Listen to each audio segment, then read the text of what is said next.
Boa tarde a todos.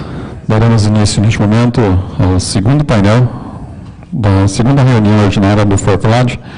Solicito a todos os presentes, por gentileza, quando for aberto para perguntas, que vocês fiquem em pé e aproximem o máximo do microfone para que o som saia melhor na gravação que está sendo feita no canal do YouTube da TV Pantanal MS, ok?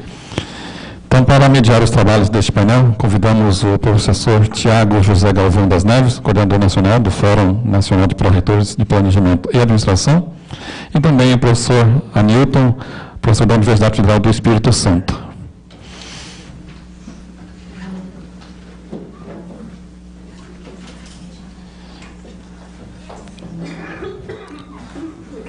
Este segundo painel de debate terá como tema Gestão da Assistência Estudantil, Desafios e Oportunidades.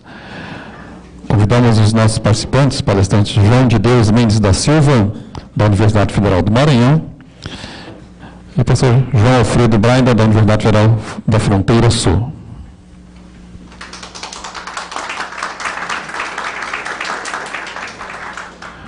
O professor João de Deus Mendes da Silva é coordenador do Fórum Nacional de Pró-Reitores de Assuntos Comunitários e Estudantis, pró-reitor da Pró-Reitoria de Assistência Estudantil da Universidade Federal do Maranhão, possui doutorado em Matemática Aplicada. A questão da matriz, discutir melhorias na questão do financiamento, então é um prazer também tê-lo na mesa.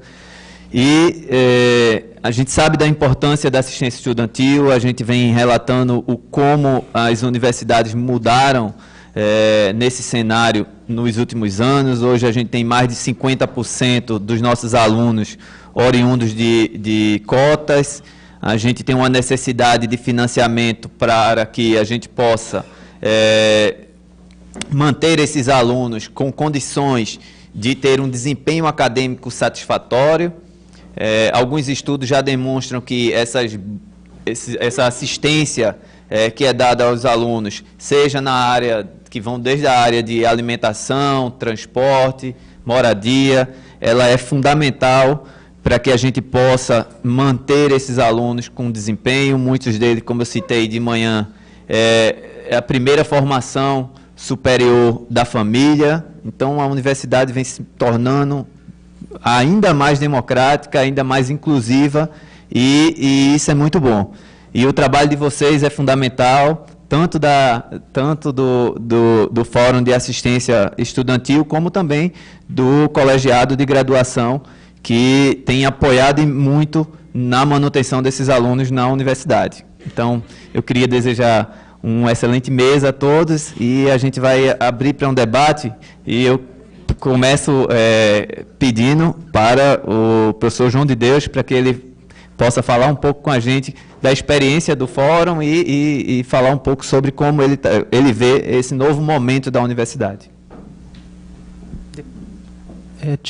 Bom dia, boa tarde a todos. Eu quero agradecer imensamente ao Tiago e ao FORPLAD pelo convite, dizer que é um prazer enorme poder estar aqui com vocês, cumprimentar aqui o Anilton, o professor João Alfredo e o Tiago, e cada um de vocês, senhoras e senhores.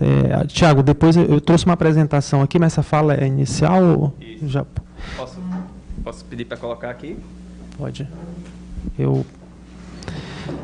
A gente acabou não conversando muito sobre o que vocês esperavam que a gente fosse apresentar, eu, pelo menos, particularmente. Então, eu preparei uma apresentação trazendo alguns pontos para nós discutirmos aqui. E não sei se a expectativa é de que a gente traga alguma solução, mas eu trouxe mais combustível para jogar aí nas faíscas, né? Isso é bom. Aí eu vou pedir licença. Quantos minutos a gente tem para falar? Hoje nós temos em torno de 2 horas de mesa. Tá, então... vou discutir muito sobre o tema. Eu vou pensar. Eu vou, acreditando aqui que o professor João Alfredo tem mais para falar, eu vou tentar usar pelo menos 20 minutos e depois a gente discute. Enquanto ele... Você conseguiu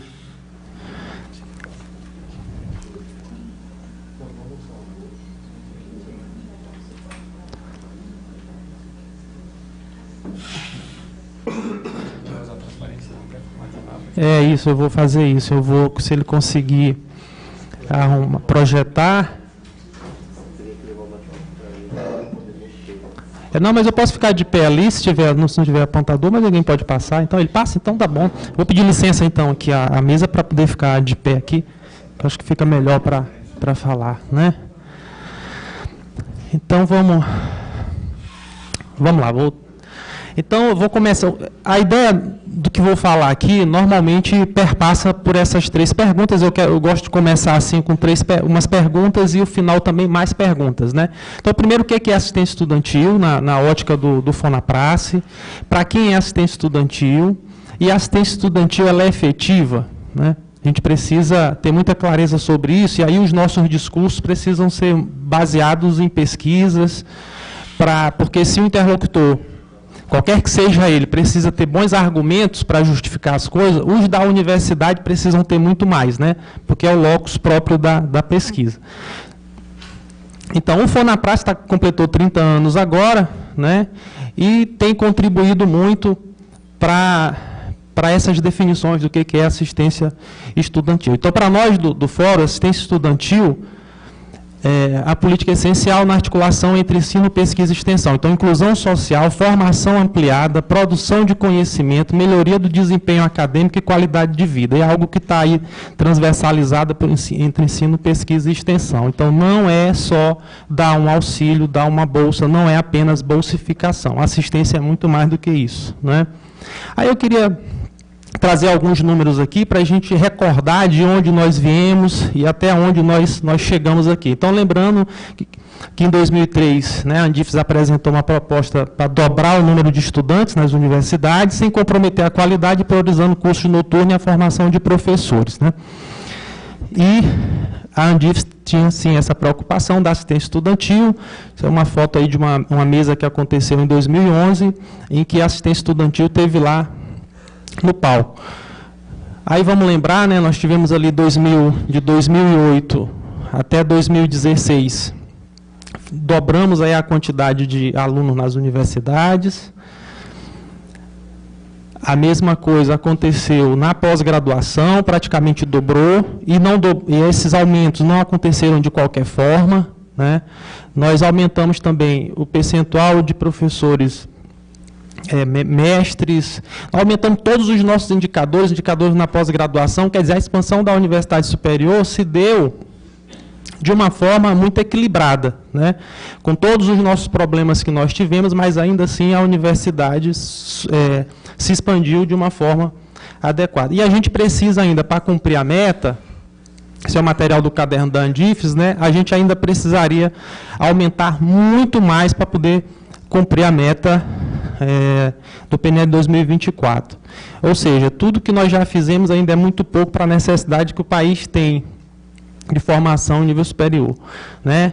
E aí, vamos recordar que vocês devem estar sofrendo muito mais do que isso. Talvez quem sofra mais ainda do que vocês, né, sejam só o pessoal da assistência estudantil, né? Nós começamos a diminuir a partir de 2003 os recursos de custeio da universidade. Recursos de capital nem se fala também. E aí os recursos do PNAES, né? Aí a gente precisa, quer dizer, nós não tínhamos praticamente nada para a gente poder entender muito bem isso, né? Que 125 milhões, isso vinha crescendo de forma adequada às necessidades das universidades, né? É claro que quanto mais recursos a gente tiver, mais a gente pode propor uma assistência de melhor qualidade, mas vinha subindo. Aí lá em 2015 começou a decrescer, e aí passa o próximo gráfico, e aí esse gráfico aqui considerando a inflação, porque a gente teve ali a inflação alta, né? 2014, 15, 16. Então, quer dizer, considerando essa inflação, então o recurso do PNAES diminuiu muito, né? E em 2018, vocês sabem, né, apenas só replicou do ano de 2017, e também considerando a inflação, por menor que ela seja, diminuiu o poder de compra. Então, essa primeira transparência aí, só para a gente começar aí a recordar, né, de onde nós saímos, que nós saímos lá de 2003, 2004 para uma instituição extremamente elitizada ainda, né? A maioria dos alunos da universidade eram alunos classe média alta, para o momento que a gente tem agora, que daqui a pouco a gente vai perceber. Isso que eu trouxe para mostrar para vocês é para tentar justificar a efetividade da assistência estudantil, né? Esse estudo foi feito pelas alunas, foram monografias de especialização de gestão pública. Eu fui co-orientador desses trabalhos. Então, assistência estudantil no âmbito da Universidade Federal do Maranhão, a influência do programa Bolsa Permanência nas taxas de graduação dos cursos, e a gente fez isso só no campus de São Luís, né?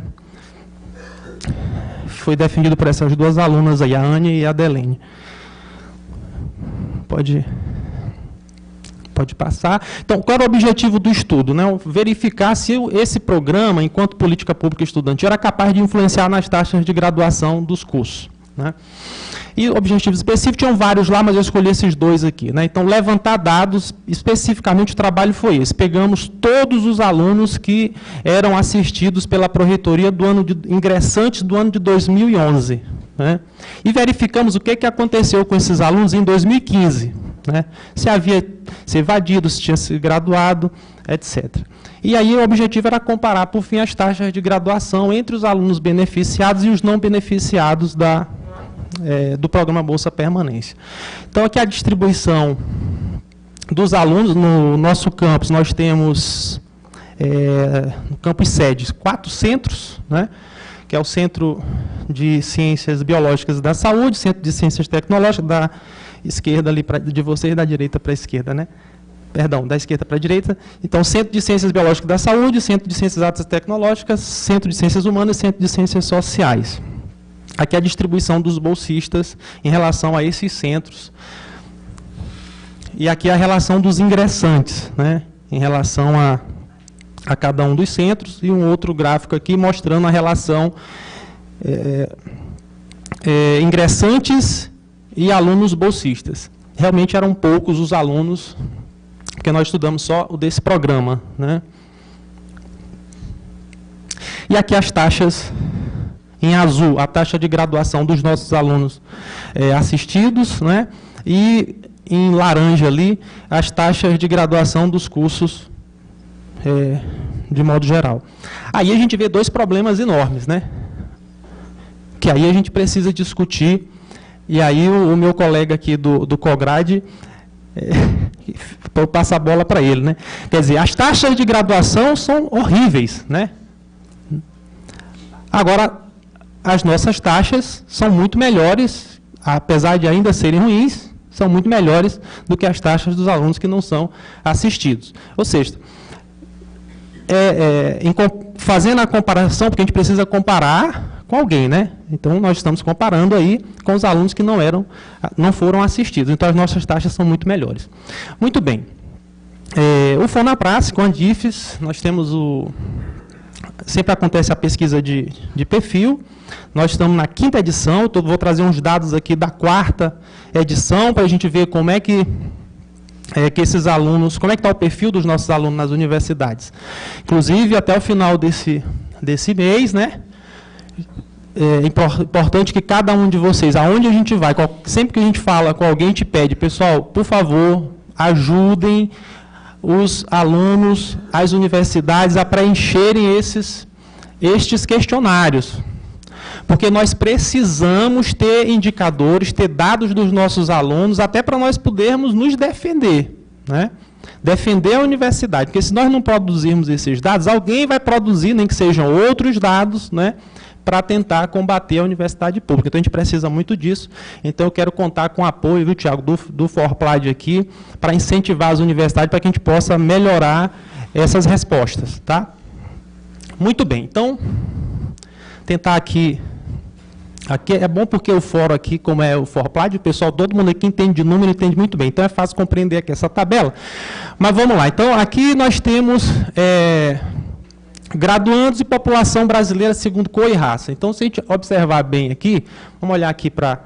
Né, então, brancos, então, de 2016, aqui não tinha os alunos da IF, tinha só da população aqui, mas a partir de 2003 a pesquisa começou a pegar isso. Então, por exemplo, branco aqui, nós temos, então, 59,4 nas IFES, e em relação à população brasileira, eram 51,96. Esse número vem caindo, ó, nas IFES, até ali 2014, praticamente se equipararam, né? A população branca em relação dentro da universidade em relação à população brasileira. Ao passo que a de pardos, né? Então, 28 aqui, saiu de 28 contra 41 em relação à população, isso foi aumentando, 30, ainda não chegou em 2014, mas certamente essa pesquisa agora, isso já deve estar praticamente equiparado. Então, hoje, a Universidade Brasileira, ela tem a cara da população brasileira.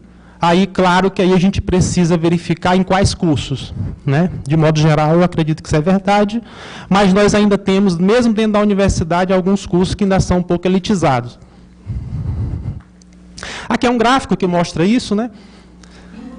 Agora vamos falar em relação à vulnerabilidade socioeconômica, em relação à renda, né? Então, aqui eu trouxe um gráfico que traz a região centro-oeste, norte e nordeste e norte, não trouxe aqui sudeste, mas é bem parecido, tá? É claro que aqui a situação é um pouquinho pior, principalmente nordeste e norte. Então, alunos que em 2014, tá? Dados de 2014, então nós tínhamos 56,17 aqui no centro-oeste, 76,66 nordeste, 76 norte e nordeste muito parecido. Então, alunos que têm renda per capita inferior a um salário mínimo e meio, né? Então, essa é a nossa população de alunos, porque isso vem aumentando. Lembrando aí que a lei de cotas era para ser implantada até 2016, que nós temos cursos na universidade que tem até 6 anos, ou seja, quando todas as universidades aplicaram, né, claro, totalmente a lei de 2016, ainda tem 6 anos, né, que os cursos vão se integralizando, para que a política, para que a quantidade de alunos efetivamente se instale dentro da universidade. Então, esse número ainda vem aumentando. Então, certamente, na nossa pesquisa de 2016, incluindo mais ainda a crise que nós estamos tendo, né, esses números devem ser avassaladores aí em torno de 80, 85, eu imagino que seja isso, né? Muito bem, então, nós temos uma demanda por assistência estudantil muito maior dentro das universidades, porque os alunos mais pobres estão ingressando na universidade, né? O acesso ele foi democratizado por meio do Enem e do SISU, mas a gente precisa garantir a permanência desses alunos na universidade. E aí nós temos muitas dificuldades. Esse dado aqui é o dado dos nossos alunos atendidos em 2017.2, em que, tentar explicar aqui o gráfico, né? Então, 75% dos alunos que eu consigo atender na Universidade Federal do Maranhão tem renda per capita inferior a R$ 400. 75% desses alunos. E somando esses aqui, né, que renda entre 400 e 1.600 são 11%, então se eu somar o 2, 85% dos meus alunos têm renda inferior a R$ 600. Né? Os outros eu não consigo atender. Parece um aluno aqui, isso é um aluno que tem renda ali entre R$ 1.000 e R$ 1.200, esses aqui também. Aí eu fui ver, mas quem são esses alunos? É o auxílio odontológico que a gente tem, né? Os cursos de odontologia, os materiais são muito caros, então a gente tem esse auxílio, né? Um auxílio de R$ 2.500, recebe só uma parcela por semestre. São só esses alunos que aparecem com aqueles valores ali, né? Então, vamos supor que a gente tenha recursos financeiros, né? Que a gente gaste muito bem esses recursos financeiros, que é o que a gente tenta fazer na Universidade Federal do Maranhão na assistência estudantil, mas ainda assim eu só estou conseguindo atender alunos, e ali não são todos os que procuram assistência estudantil, tá? Eu não consigo atender 30% dos alunos que procuram assistência estudantil. Eu estou falando aqui só dos alunos que foram atendidos na assistência estudantil, tá? E aí eu trago para a gente refletir, né? Como fazer assistência estudantil com menos recursos financeiros e demandas crescentes, né? Porque as demandas são crescentes E os recursos a gente viu que vem diminuindo. E ainda tem mais. Porque também tem diminuído o recurso de custeio da universidade, né? Ou seja, também não dá para tirar do custeio da universidade. Nós estamos com dificuldade também de usar os recursos próprios, algumas instituições que têm, né? Aí, como construir uma assistência estudantil articulada com ensino, com pesquisa e com extensão, né? E aí, como potencializar as ações das IFES nesse contexto atual? Como é que a gente consegue fazer mais com menos recursos, né? Então, eu acho que esse fórum aqui é quem tem que responder essas perguntas, né? Então,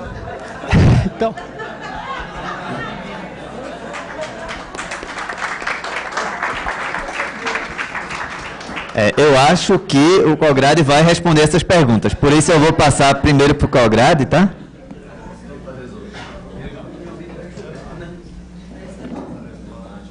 Boa tarde a todos e todas, em especial aqui ao Tiago, em nome do ForPlad, pelo convite, pela oportunidade de estarmos aqui conversando com outras áreas da administração da universidade. Fazemos isso quase que cotidianamente dentro das nossas instituições, mas aqui é a oportunidade, inclusive, de trocar experiência, né, com outras instituições, para além daquelas onde militamos na educação superior. Ter oportunidade aqui de conversar, inclusive, com o FornaPlace sobre essas questões que, de certo modo, nos aflige a todos, né? E é tema recorrente dentro do Cograde, né? De fato, nós temos discutido em alguns momentos, talvez não de forma muito direta, né? Mas muitas vezes de forma indireta, quando discutimos alguns programas e algumas políticas voltadas para a graduação e que, na verdade, tem relação com a questão da assistência estudantil.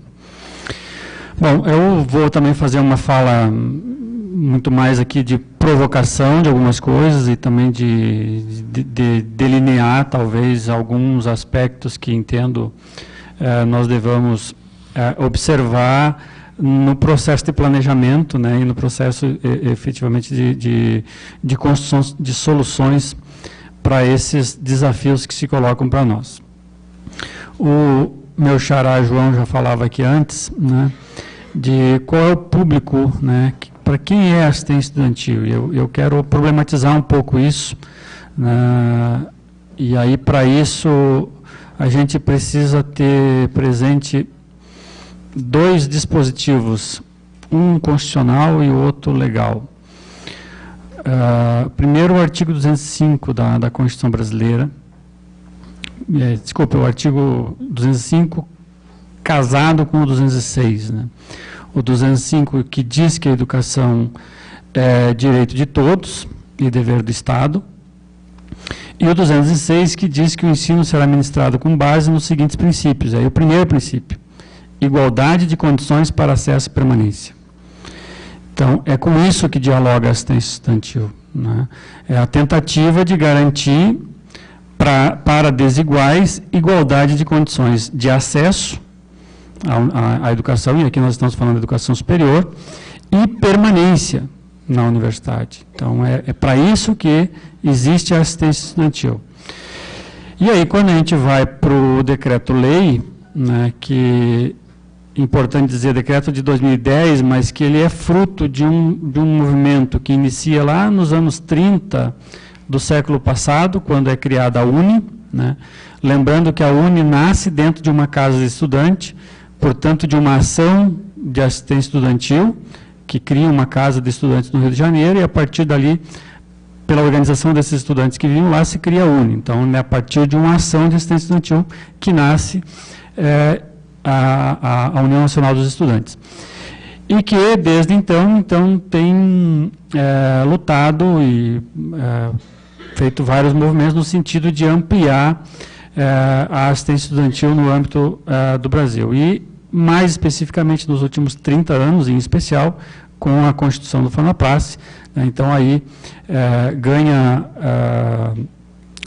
Um outro ator importante, né, que é as próprias instituições de educação superior, na luta, na constituição de políticas públicas, que se consolida, então, em 2010, com o decreto 7234, de 19 de julho. Bom, e lá no decreto está dito, né, já no seu artigo 1º, que a assistência estudantil tem como finalidade ampliar as condições de permanência dos jovens da educação superior pública federal, ou seja, tentar garantir aquilo que está na Constituição, que é as condições mínimas de acesso e de permanência.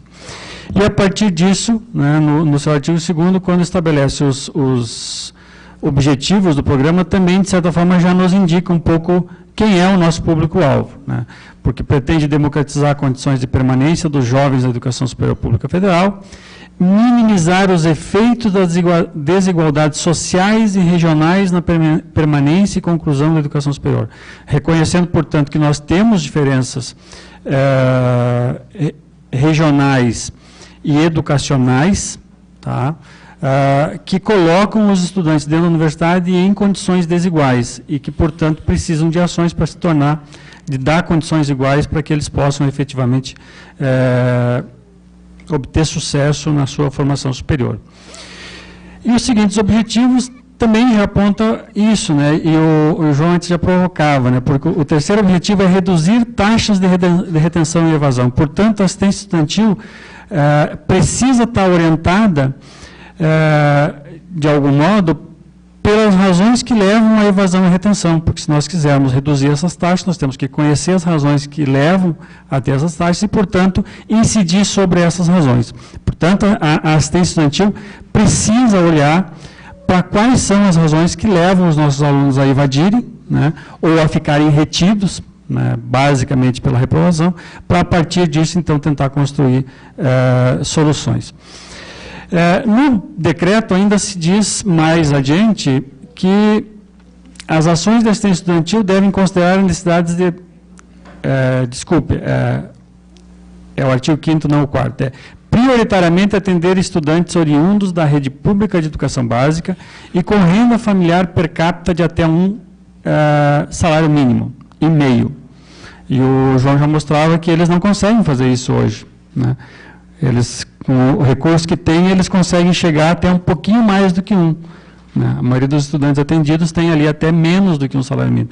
Não chega no perfil colocado pelo próprio decreto presidencial. Então, esse é já um grande desafio. Mas aqui tem um aspecto que nós precisamos, e depois eu vou comentar num outro momento mais especificamente sobre isso, mas é que há uma indução aqui de que a assistência estudantil deva trabalhar na lógica de diminuir a desigualdade financeira dos nossos estudantes. Portanto, que ela aponta lá que o prioritário está muito baseado em cima da renda per capita. Mas, na verdade, há outros aspectos que levam à evasão e à retenção dos estudantes, que levam ao insucesso no processo educacional, que não tem relação com renda.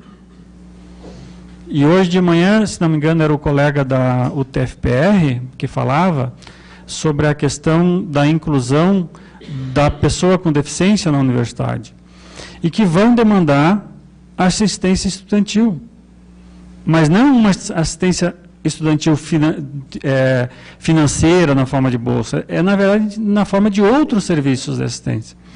E isso nós precisamos olhar para isso, né? E não é o recorte, aqui o recorte não é renda, aqui são outros aspectos. Quando nós fazemos a inclusão dos estudantes de baixa renda e da escola pública na universidade, nesses dados que o João mostrava antes, duplicar o número de estudantes nas universidades, e na verdade, nas universidades federais, públicas federais, mas com a ampliação de estudantes nos institutos federais, e mesmo na rede privada, seja diretamente na rede privada, seja com o ProUni, com o FIES, o fato é que hoje nós trabalhamos com uma comunidade estudantil que é completamente diferente da comunidade estudantil que nós tínhamos 10 anos atrás e 20 anos atrás, então nem se fala, né? E os dados, as pesquisas que têm sido feitas, têm mostrado isso. Mas não é só uma questão de renda e de cor. Nós tínhamos uma universidade que era extremamente elitista do ponto de vista educacional, que, de certa forma, refletia no financeiro, na condição financeira das famílias. Eram, de maneira geral, os ricos que acessavam, né, classe média alta, ou ricos que acessavam a universidade, mas mesmo ali dentro era quem tinha um conhecimento, uma formação na educação básica muito melhor, porque era extremamente excludente o processo. Com o crescimento das matrículas, embora a gente esteja muito aquém daquilo que deveríamos ter para atender a juventude que deveria estar na universidade, só com esse aumento que teve, nós trouxemos para dentro da universidade vários estudantes que têm sérias dificuldades, sérios problemas de formação da educação básica. Portanto, os nossos processos seletivos hoje, exceto alguns cursos, não fazem mais seleção. Eles são um ritual necessário para o ingresso na universidade. Eu digo isso porque na Federal da Fronteira Sul, nós normalmente, excetuando-se 3 ou 4 cursos, normalmente nós vamos até o último candidato inscrito para fechar as matrículas, ou muito perto do último. Então já não há mais seleção de estudantes. Entram estudantes com sérios problemas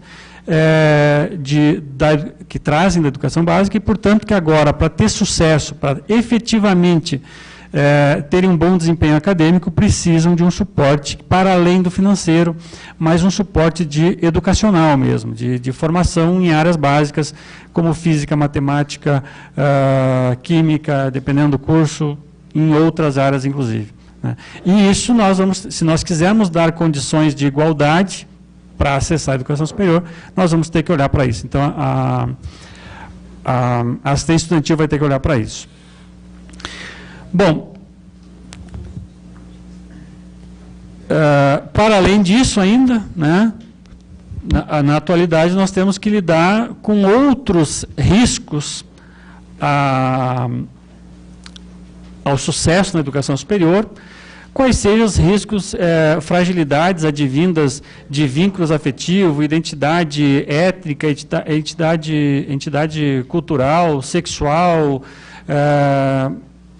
a questão das drogas, dificuldades, já falei da dificuldade de aprendizado, de doenças, né? Então tem várias outras questões que hoje nós precisamos lidar no âmbito da universidade e que tem relação com a assistência estudantil, mas que não necessariamente se resolvem com bolsa, né? E o João já falava isso, né? A assistência estudantil não é apenas bolsa, embora de maneira geral ainda a gente olhe desta forma. Bom,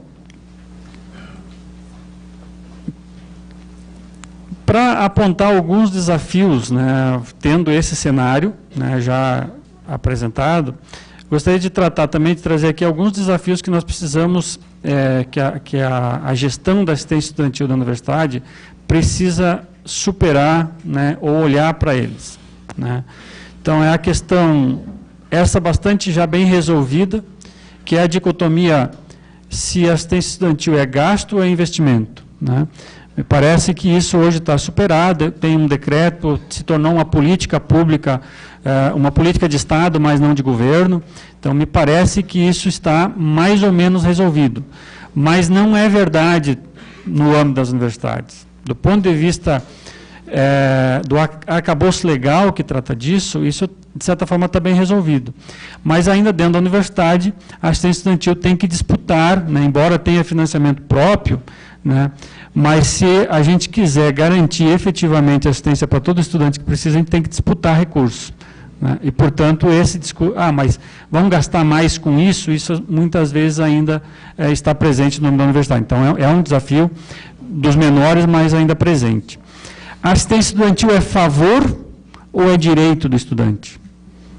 Também é uma outra dicotomia presente que nós precisamos avançar e que, de certa forma, também resolvido do ponto de vista legal, porque está garantido na Constituição como direito, né? Todo estudante tem direito às mesmas condições de acesso, está lá dito que deveria ser garantido assim, mas na prática isso efetivamente não acontece na totalidade. Então, essa discussão se é a favor ou direito ao estudante, e é muito comum ainda a gente ouvir isso dentro da universidade. Tanto que é a dicotomia seguinte, é se a assistência estudantil deve ser seletiva ou universal. Ela ainda é seletiva.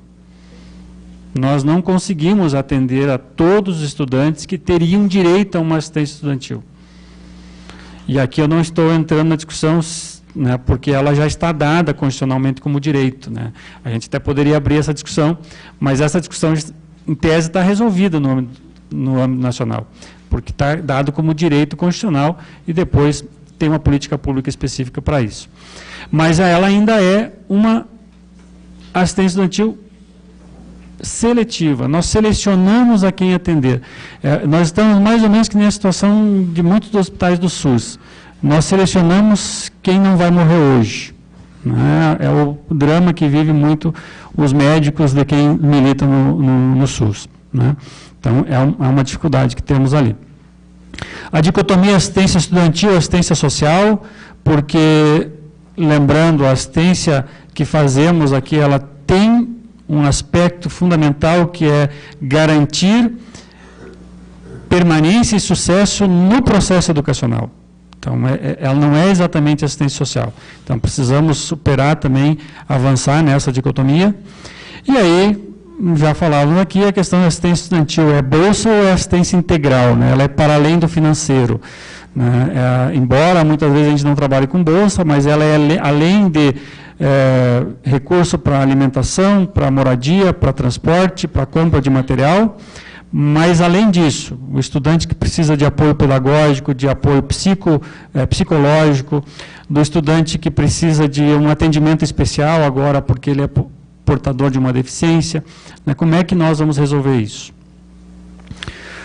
O grande desafio, para além disso, é a questão da ampliação dos recursos, e que o João já mostrou aí que a tendência é de redução nos últimos anos, olhando para o cenário nacional, político e econômico, é de que nos próximos anos isso não se resolva. Tá? E para além do financeiro, nós estávamos falando ali, apontando no gráfico a questão financeira, mas como lembrou então o colega hoje da UTFPR, e só para registrar, meu ex-colega, porque trabalhei e militei 15 anos naquela universidade, no campus de Pato Branco, né? Então minha primeira casa pública federal é a UTFPR, dizer que nós não estamos falando apenas de financiamento para bolsas, mas nós estamos falando de financiamento para garantir quadro de pessoal, equipe multidisciplinares, interdisciplinares, que possam dar atendimento a esses estudantes. De maneira geral, nós hoje temos sérias dificuldades na universidade de equipe para fazer só análise socioeconômica, de assistentes sociais, e uma equipe para fazer análise socioeconômica para tentar verificar quem merece ou quem não merece uma bolsa agora. Se pensar em apoio psicopedagógico, em apoio a atendimento especializado para estudantes portadores de deficiência, então, né, o colega da UTFPR já falava, hoje precisava de 46 vagas ou algo assim, ele citava hoje de manhã. E é o caso lá na UFFS, e é muito parecido com isso. Se quiséssemos atender todos os estudantes que precisam de um atendimento especializado, nós precisaríamos aí de 40, 50 vagas para fazer concurso de profissionais especializados. E, para além disso, recurso para materiais e infraestrutura, inclusive, em algumas situações. E, por fim, para concluir essa minha fala introdutória aqui, problematizar a questão da avaliação, e que o João também já trouxe aqui alguns dados, né? Nós também, dentro da UFFS, estamos começando a trabalhar com isso, no sentido de identificar se aquelas ações que nós temos adotado como dentro do programa de assistência estudantil têm refletido efetivamente em melhorias de condição de permanência e de sucesso no processo educacional dentro da universidade. Porque todas as discussões que a gente faz dentro da própria universidade, com estudantes, com professores mesmo, com servidores, há uma grita geral de que precisa mais recursos, para mais bolsa. De maneira geral, é esse o discurso. Mas a gente ainda não tem elementos precisos de que é bolsa que efetivamente que precisa, e se as bolsas que estamos dando, estamos concedendo para esses estudantes, tem gerado efetivamente melhoria no processo. O João aqui mostrou, eu vou Você disse que vai ficar disponível a apresentação, gostei das informações, porque é uma das primeiras vezes que vejo o quão é maior a taxa de concluintes dos bolsistas em relação à média dos não bolsistas, né? E é exatamente isso que a gente está trabalhando os dados na UFFS para tentar identificar isso. Então, a questão da avaliação é um problema que nós precisamos olhar enquanto planejamento de ações de assistência estudantil na universidade, exatamente para continuamente rever os nossos programas no curto, no médio e no longo prazo. Por enquanto é isso. Obrigado. Ok.